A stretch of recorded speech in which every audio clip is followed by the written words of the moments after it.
So we're all trying to do our best to keep our dogs healthy, but what exactly means keeping our dogs healthy? What are some of the things that we can actively pay attention to make sure that our dog is going to be as healthy as we can make them every single day? Well, that's exactly what we're going to talk about today.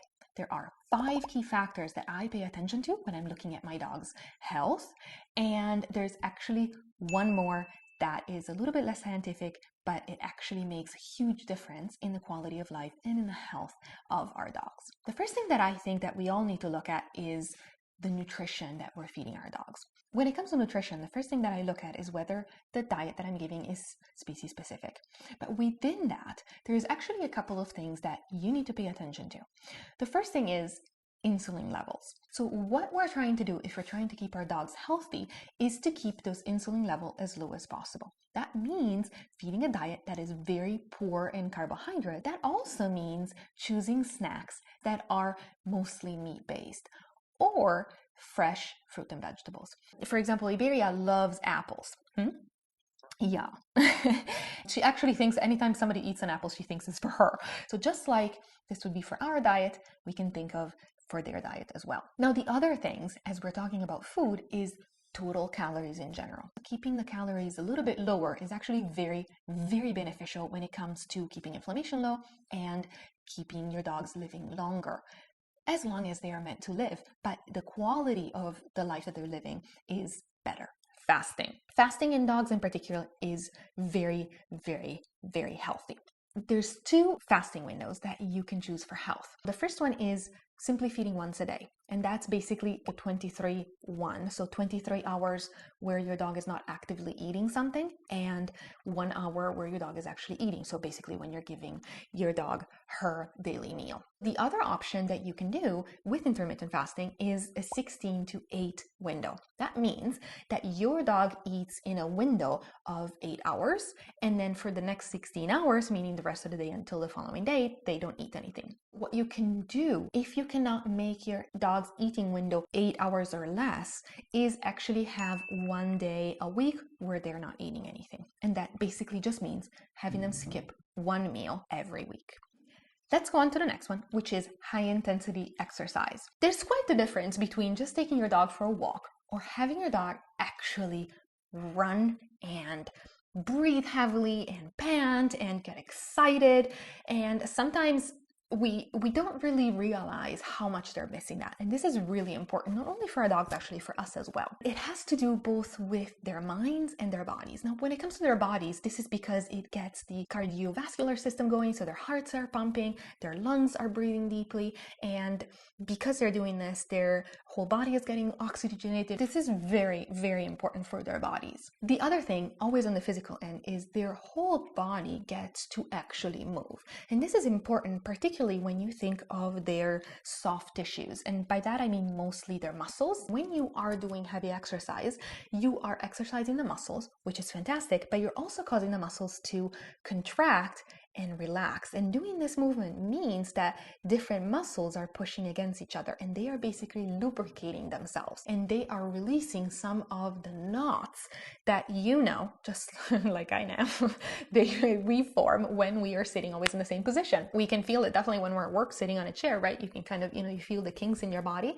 and having that heavy exercise is really helpful for us, but it's helpful for them as well.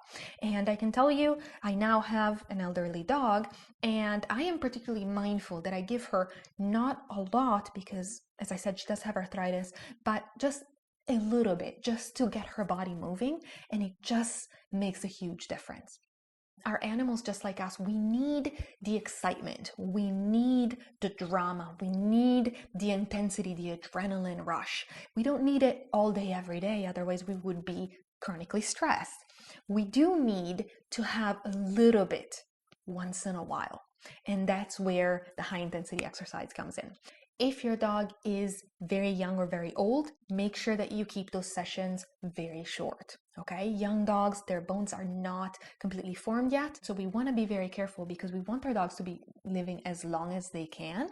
So we don't want to overstress those joints and those bones before they're fully formed.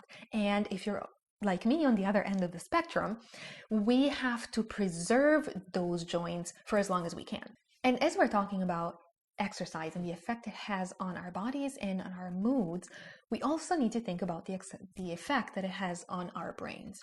And this is the other thing that I want you to think about, and that's brain stimulation. Going for the walk, your usual walk, and getting to smell all the smells that, other dogs leave, people who are coming, dogs, how they're doing, how are they healthy, who passed when, and who met whom. I mean, it's a big deal. And I'm sure just like, Iberia has her favorite gossip corner where, she has to smell everything, because I'm sure that that's where all dogs leave all of their gossip. This is brain stimulation. So sometimes it's about making sure that your dog has a chance to smell everything. Okay? Not so much the length of the walk in terms of distance, but in terms of time. So even if you don't go as far, but your dog gets to explore and smell, that makes a huge difference in their quality of life and in their health. And the other thing that I want you to think about is sometimes make a point of walking a different way, at least once or twice a week, to give your dog something different to smell. And this can be done even with older dogs that can't walk very far. Get in the car and drive, or go get in your bike, go a little bit further than you usually do, and have them walk somewhere where you don't usually walk. This will really, really impact your dog. It keeps them interested, and especially when they are spending most of their days at home waiting for us, whether we're at work or we're working at home, but they're still waiting for us. So it gives them something, to kind of get their brain thinking, and it's really very important. It makes a huge difference. And as we're talking about this, the most important thing, what I feel is it makes the complete difference between a healthy and an unhealthy dog, is their relationship with us. So I would summarize it as a loving environment. And that means our every interaction with them. So the way we are touching them, the way we are looking at them, the way we talk to them, the tone, the feel in our hands when we're touching them, the quality of our touch makes a difference, and it passes a message, and it really changes the way you feel about yourself. And that makes the biggest difference between being healthy and being unhealthy. So think I love you when you are touching your dog. Say I love you. I am so lucky to have you in my life when you are touching them, when you are looking at them. And you will see this will make a huge difference, not only in your dog's health, but also in your own. If some of these things are helpful and they're making you think a little bit, I would really appreciate if you gave us a like. Please go ahead and check out the video that we made on how to figure out what is inside of your dog's food so that you can read the label. I think you really appreciate it, especially when we talk about how to keep our dogs healthy. So I'm going to link it for you below. It's been a pleasure. I'm going to see you in the next one.